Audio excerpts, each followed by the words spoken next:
각 사람은 위에 있는 권세들에게 복종하라.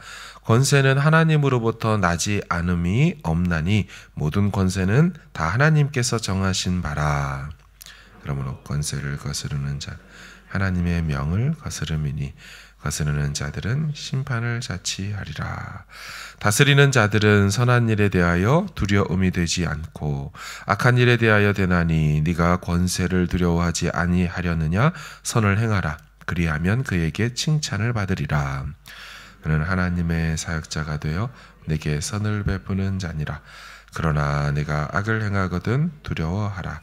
그가 공연히 칼을 가지지 아니하였으니 곧 하나님의 사역자가 되어 악을 행하는 자에게 진노하심을 따라 보응하는 자니라. 그러므로 복종하지 아니할 수 없으니 진노 때문에 할 것이 아니라 양심을 따라 할 것이라. 그가 조세를 바치는 것도 이로 말미암음이라. 그들이 하나님의 일꾼이 되어 바로 이 일에 항상 힘쓰느니라. 모든 자에게 줄 것을 주되 조세를 받을 자에게 조세를 바치고 관세를 받을 자에게 관세를 바치고 두려워할 자를 두려워하며 존경할 자를 존경하라. 피차 사랑의 빚 외에는 아무에게든지 아무 빚도 지지 말라. 남을 사랑하는 자는 율법을 다 이루었느니라. 간음하지 말라, 살인하지 말라, 도둑질하지 말라, 탐내지 말라 한 것과 그 외에 다른 계명이 있을지라도 내 이웃을 내 자신과 같이 사랑하라 하신 그 말씀 가운데 다 들었느니라. 사랑은 이웃에게 악을 행하지 아니하나니 그러므로 사랑은 율법의 완성이니라. 또한 너희가 이 시기를 알거니와 자다가 깰 때가 벌써 되었으니 이는 이제 우리의 구원이 처음 믿을 때보다 가까웠음이라. 깊고 낮이 가까웠으니 그러므로 우리가 어둠의 일을 벗고 빛의 갑옷을 입자. 낮에와 같이 단정히 행하고 방탕하거나 술 취하지 말며 음란하거나 호색하지 말며 다투거나 시기하지 말고 오직 주 예수 그리스도로 옷 입고 정욕을 위하여 육신의 일을 도모하지 말라. 아멘. 바울은 복음에 합당한 삶의 모습으로 거룩한 삶의 예배를 하나님께 드리라고 말씀하였습니다. 그러면서 세상과 구별된 거룩한 신자의 삶, 어떻게 그럼 나타날 것인가? 은사 7가지를 얘기하면서 그 은사를 가지고 교회 안의 질서와 또 균형 있게 사역을 하고 섬겨라 라고 말을 했고요. 이웃과의 관계에서는 이웃을 사랑해라. 선으로 악을 이겨라. 핍박하는 자를 축복하고 저주하지 말아라. 이런 말씀을 했습니다. 자, 이제 계속되는 복음에 합당한 삶의 연장선으로 오늘은 국가와의 관계 속에서 어떻게 행할 것인가를 다룹니다. 신자는 통치하는 권세들에게 복종해야 한다. 정부와 나라의 지침을 잘 따라야 한다라고 말합니다. 그러면서 따라야 될 이유 근거 2가지를 설명합니다. 첫 번째는 모든 권세의 기원이 하나님께로부터 왔기 때문에 너희가 따라야 한다라고 하죠. 1절을 읽어드릴게요. 각 사람은 위에 있는 권세들에게 복종하라. 권세는 하나님으로부터 나지 않음이 없나니 모든 권세는 다 하나님께서 정하신 바라. 바울은 하나님으로부터 기원하지 않는 권세가 세상에 없다고 합니다. 하나님이 주신 권세이기 때문에 그 권세를 거스르는 거 옳지 않다. 그것은 곧 하나님을 거스르는 것이 될 것이다. 그러면 심판을 받을 것이다 라고 말하죠. 2절을 보면 그러므로 권세를 거스르는 자는 하나님의 명을 거스름이니 거스르는 자들은 심판을 자취하리라. 스스로 취하게 된다. 심판을 받게 된다라고 말하죠. 2번째 이유를 말합니다. 왜 권세를 따라야 하는가? 권세는 악을 행하는 자에게 두려움이 되기 때문이다 라고 말해요. 이것을 좀 풀어서 설명하면요, 세상에 존재하는 권세들 때문에 사회에 그래도 악이 창궐하지 않도록, 악이 넘치지 않는 저지선이 이 세상에 주신 권세 때문에, 경찰들 등등이죠, 때문에 있는 거다. 어느 정도의 질서를 유지할 수 있는 거, 그거 세상에 있는 권세들 때문이다. 따라서 성도는 권세에 복종해야 한다라고 합니다. 그러면서 바울은 선을 행해라. 그러면 오히려 그 권세로부터 칭찬이 임할 것이고, 반면에 너가 악을 행한다면 권세로부터 진노와 보응을 받게 될 것이다 라고 합니다. 나아가 권세를 가진 자를 하나님의 사역자, 하나님의 종, 하나님의 심부름꾼이라고까지도 말을 합니다. 4절을 보세요. 그는 하나님의 사역자가 되어 내게 선을 베푸는 자니라. 그러나 네가 악을 행하거든 두려워하라. 그가 공연히 칼을 가지지 아니하였으니 곧 하나님의 사역자가 되어 악을 행하는 자에게 진노하심을 따라 보응하는 자니라. 그러니까 권세를 가진 자를 하나님의 사역자가 되었다라고 2번이나 말하죠.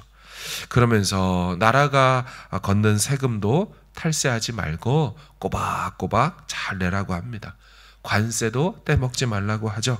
그러면서 또 그들을 하나님의 일꾼이라고 합니다. 6절과 7절을 보시면 너희가 조세를 바치는 것도 이로 말미암음이라. 그들이 하나님의 일꾼이 되어 바로 이 일에 항상 힘쓰느니라. 모든 자에게 줄 것을 주되 조세를 받을 자에게 조세를 바치고 관세를 받을 자에게 관세를 바치고 두려워할 자를 두려워하며 존경할 자를 존경해라. 오늘 본문은 국가 권력에 복종하라는 말씀이에요. 신자는 국가의 말에 잘 따라야 한다는 거죠. 그런데 당시 로마는 세상 나라입니다. 황제가 신이 되어서 다스리는 세상 나라예요. 그런데 어떻게 신자들이 세상 나라의 법을 따를 수 있겠습니까? 우리 이런 질문이 들 수가 있어요. 하지만 모든 권세가 하나님으로부터 왔다는 것을 우리가 인정한다면 가능하다는 거죠. 실제로 우리 남유다 포로 시절을 겪을 때도 어땠습니까? 바벨론의 느부갓네살이나 다시 포로를 귀환하게 될 때 메드와 페르시아의 왕이었던 고레스나 다 하나님이 세우신 막대기였어요. 그들을 통하여 이스라엘을 징계하는 막대기로 쓰시기도 하고 또 때가 되면 하나님이 버리시기도 하는 하나님의 도구들이 되었던 분명한 역사가 있습니다. 바울은 친로마적이거나 친정부적인 사람이기 때문에 이런 말을 하는 게 아니라는 거예요. 이 세상의 모든 만물들뿐만 아니라 모든 권세들도 하나님으로부터 왔음을 인정하고 하나님이 다 섭리하고 세상 역사 속에서도 일하신다는 걸 믿기 때문에 그래서 정부와 국가의 말에 순종해야 한다라고 말하는 거죠. 예수님도 인두세를 내라고 말한 적이 있죠. 베드로에게 물고기를 잡아서 처음 올라온 물고기의 입을 열어보면 한 세겔이 있을 터이니 그것의 반세겔은 너를 위하여 반세겔은 나를 위하여 내라 라고 말했어요. 복음에 합당한 삶, 그것은 바로 국가 권세에 복종하는 삶으로도 나타나야 된다라고 말합니다. 그런데 생각해 볼 게 있습니다. 이 말씀은요, 전제가 있습니다. 국가가 정상적으로 작동하고 있을 때를 전제하며 말하는 거예요. 그러니까 국가가 황제 숭배를 강요하고 있고 신앙을 버리라고 하고 있고 그게 우리나라의 정책이다라고 한다면 그래도 따라야 하는가? 그것을 바울은 말하고 있는 건 아닙니다. 무조건 언제든지 복종해야 된다가 아니죠. 국가가 하나님이 주신 권력을 가지고 일반 은총적 맥락 안에서 양심적으로 도덕적으로 그렇게 권세를 사용하게 될 때 그 안에 있는 성도들은 국가의 말을 잘 따라야 한다라는 거예요. 하나님이 주신 권세를 가지고 하나님을 대적하는데도 무조건 잘 따라야 한다. 그 말을 말하는 건 아닙니다. 자, 다음으로 사랑과 율법에 대한 관계를 다룹니다. 성도로서 지켜야 될 여러 율법들이 있지만 우리가 서로 사랑한다면 이 모든 율법들은 저절로 이루어지게 될 것이다 라고 말해요. 실제로 생각해 보면 사랑한다면 율법은 더 이상 율법이 되지 않습니다. 굳이 생각하고 지켜야 될 규칙과 규례들이 되지 않는다는 거예요. 내가 배우자를 사랑하고 우리 자녀들을 사랑하고 있는데 간음하지 말아야 된다라고 누가 얘기한다면 말이 안 되는 소리죠. 도둑질하고 속여 취하고 거짓말하고 그러면 안 돼. 여러분, 사랑하는 대상한테 이 얘기 꼭 들어야 될 이유가 있습니까? 하라고? 필요 없지요. 그런 것은 하지 않을 뿐더러 오히려 자신의 것을 더 내어주려고 하지요. 따라서 십계명을 비롯한 모든 계명들은 내 이웃을 내 몸과 같이 사랑하라는 말씀 안에서 저절로 다 이루어지게 되는 거예요. 10절에 사랑은 이웃에게 악을 행하지 아니하나니 그러므로 사랑은 율법의 완성이다. 정말 맞는 말입니다. 바울은 복음을 경험하고 복음의 능력으로 사는 성도의 삶, 거기에 사랑이 나타나야 한다고 지속적으로 반복적으로 말하고 있습니다. 마지막으로 바울은 복음에 합당한 삶은 종말을 유념하며 살아가는 삶이다 라고 말합니다. 다시 말하면 이 시대가 어떤 시대인지 알고 깨어서 종말을 준비하며 살아가야 한다라는 거예요. 11절을 보시면 또한 너희가 이 시기를 알거니와 자다가 깰 때가 벌써 되었으니 이는 이제 우리의 구원이 처음 믿을 때보다 가까웠음이라. 구원이 계속 가까이 오고 있다는 거예요. 최종 구원의 때, 구원의 완성의 때가 점점 다가오고 있으니 어둠의 일을 벗고 빛의 갑옷을 입어야 한다 말하죠. 밤에 속한 일, 육신의 일 벗어버리고 방탕하거나 술 취하지 말고 음란하거나 호색하지 말고 다투거나 시기하지 말라고 하죠. 13절을 보십시오. 낮에와 같이 단정히 행하고 방탕하거나 술 취하지 말며 음란하거나 호색하지 말며 다투거나 시기하지 말고. 그런데 여러분 목록을 잘 보세요. 바울이 어둠에 속한 일로 여기고 있는 이 죄 목록들에 열거된 것을 잘 보시면 다 같은 값으로 취급하고 있거든요. 방탕함도, 술 취함도, 음란함도, 호색함도. 호색이란 얘기는 도덕적인 성적인 절제가 없이 탐하거나 하는 모습, 그것을 가리켜요. 근데 이 네 가지뿐만 아니라 또 무엇을 등가로 같은 값으로 취급하고 있어요? 다투거나 시기함에 대해서도 말을 하고 있어요. 그럼 우리는 큰 소리 나거나 논쟁하거나 언성이 높거나 분열과 나눔이 있는 것과 호색, 음란, 술 취함, 방탕함이 같은 값으로 등가로 여겨지는 죄악이라는 것을 놓칠 때가 있습니다.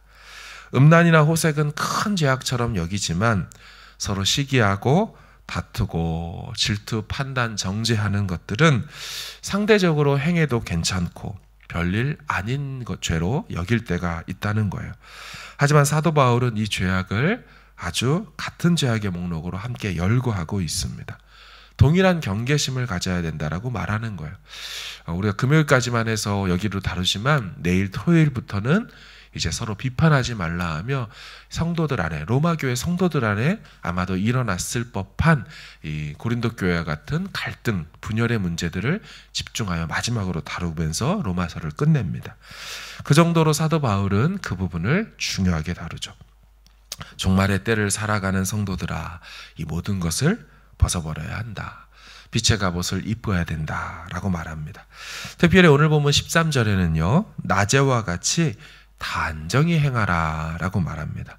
이 단정히 행하다 무슨 뜻일까요? 세 가지 정도의 뜻이 있습니다. 첫 번째는 어울리게 행하다 라는 뜻을 갖고 있어요. 사람은 자신의 나이와 처지에 어울리는 행동을 해야 하죠. 그리스도인도 그리스도인답게 살아야 되는 것, 이 단정히 행하는 것이라고 말하는 뜻에 포함되어 있어요. 두 번째는 예의를 다하여 행동하다라는 뜻이에요. 우리가 영적인 가족이고 형제여 자매라고 해서 서로 간에 예의가 필요 없는 게 아니죠. 오히려 가족끼리 더욱 지켜야 될 예의와 품이라는 게 있습니다. 세 번째는요, 고상하게 행하다라는 뜻을 갖고 있습니다. 진리보다 더 고상한 게 있겠습니까? 오래 진리와 우리가 사귐을 갖고 있는 말씀과 묵상하며 살아가는 우리에게 생각이 만약 우리가 고상하지 않거나 품행이 고상하지 않는다면 오늘 본문에 따라 단정하지 못하다라는 겁니다. 우리가 주님을 언제 처음 믿었던 간에 우리의 처음 믿었던 때와 지금의 때를 비교해 볼 때 그리스도인으로서 어울리지 않는 행동을 하지 못한다거나 아니면 예의가 갖춰지지 않거나 또한 과거보다 더 고상해져 있지 않다면 바울의 말에 의하면 아직 어둠에서 깨지 못한 상태다라고 말하는 것이죠. 그럼 오늘 말씀은 어느 한 인생에게 큰 변화를 가져오게 한 말씀입니다. 그는 10대 티네이저 때 사생아를 낳았어요. 이단에 씹이 빠지게 되었지요. 집에서 가출을 하고 자기 멋대로 살아가던 사람이 있었습니다. 세상 학문에도 심취했고요. 그래서 로마로 가서 학교를 세울 정도로 열정이 대단했습니다. 그러던 어느 날 자신이 따르고 신봉하던 이단 교주와 장시간의 이야기를 나누고 해봐도 그곳에 진리가 없다는 것을 깨닫고 허무함을 느끼게 됩니다. 그렇게 마음이 복잡한 어느 날 밀라노의 한 정원에 앉아 있을 때 어린 아이들이 노는 소리와 그들이 불렀던 노랫소리 가운데 어떤 말들이 그 사람의 귀에 들려오게 됐다 그래요. 톨레레게, 톨레레게. 집어서 읽어라. 집어들어 읽어라. 이 말이 계속 들려왔다 그래요. 그래서 성경을 가져와서 펼쳤는데 그게 오늘 본문 13장의 13, 14절이죠. 낮에와 같이 단정히 행하고 방탕하거나 술 취하지 말고 음란하거나 호색하지 말고 다투거나 시기하지 말고 오직 주 예수 그리스도로 옷 입고 정욕을 위하여 육신의 일을 도모하지 말아라. 그는 자신이 방황했던 그 10대로부터의 모든 삶, 29, 30에 있었던 일입니다. 그 모든 의의 누더기 옷, 자신의 교만의 누더기 옷, 그것을 다 그 자리에서 벗고 그리스도로 옷 입고 그리스도의 말씀으로 옷 입어 새로운 삶을 살기로 결단하죠. 바로 성 어거스틴이 회심한 이야기, 그가 썼던 고백록에 나오는 말씀이죠. 사랑하는 여러분, 복음에 합당한 삶 세 가지를 다루었습니다. 모든 권세가 하나님께로부터 왔음을 인정하며 순종하는 삶이다. 두 번째, 이웃을 사랑하고 피차 사랑의 빛 외에는 아무것도 서로에게 지지 않는 것, 그게 복음으로 사는 삶이에요. 세 번째, 종말의 때가 가까이 오고 있음을 알고 깨어 낮에와 같이 단정히 행하고 빛의 자녀로 그리스도로 옷 입어 살아가는 삶이 바로 복음에 합당한 삶이 되는 줄로 믿습니다.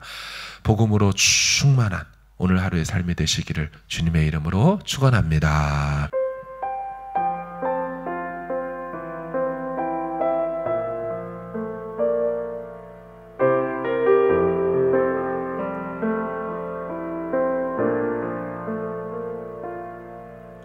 하나님의 부르심에는 후회하심이 없네. 내가 이 자리에 선 것도 주의 부르심이라. 하나님의 부르심에는 결코 실수가 없네. 나를 부르신 하나님의 신실하심을 믿네. 날 부르신 뜻 내 생각보다 크고